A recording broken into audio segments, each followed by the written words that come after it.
আসসালামু আলাইকুম। বর্তমানে আমাদের দেশে এমন একটি মর্মান্তিক ঘটনা ঘটে গেছে, যেটা আমরা সবাই শোকাহত, সবাই স্তব্ধ।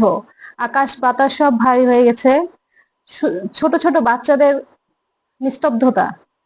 আসুন আমরা এই সবাই এই দুঃখে শোক প্রকাশ করি এবং সবাই আল্লাহর কাছে এটাই চাই, যেন আল্লাহ এই বাচ্চাগুলোকে শান্তি দান করে, এবং যারা যে বাবা মা গুলো বাচ্চাগুলোকে আহ, হারিয়ে ফেলেছে, সেই বাবা মাকে যেন আল্লাহ শান্তি দান করে এবং তাদেরকে ধৈর্য দান করে। আমরা এই রেষারেষি দলমত সব নির্বিশেষে ভুলে গিয়ে যেন আমরা আল্লাহর কাছে এটাই প্রার্থনা করি যে আল্লাহ সবাইকে শান্তি দান করুক, এবং এখানে কোনো কারচুপি কোনো কিছু না করে সবাইকে ডোনার হতে, সবাইকে সাহায্য করতে আমি আকুল আবেদন করছি। সবাই আপনারা সব বাচ্চাদের যারা ঢাকায় থাকেন, যারা আশেপাশে আসেন, সবাই সবাইকে সাহায্য করুন এবং আল্লাহ সবাইকে শান্তি দান করুক, সবাইকে হেফাজত করুক। এটাই আমার একমাত্র কাম্য।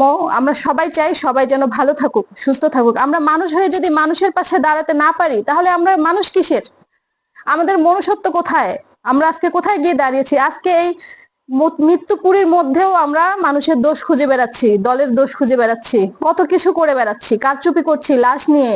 কত আহাজারি, কত মায়ের, কত বাবার কোল খালি হয়ে গেছে, মায়ের আঁচল খালি হয়ে গেছে। আমরা সেটার দিকে তাকাই, আমরা নিজেকে ওই অবস্থানে বসাই যে আমাদের যদি আজকে এই অবস্থা হতো তাহলে কি হতো।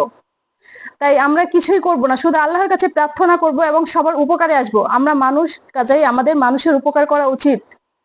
সবাই ভালো থাকবেন।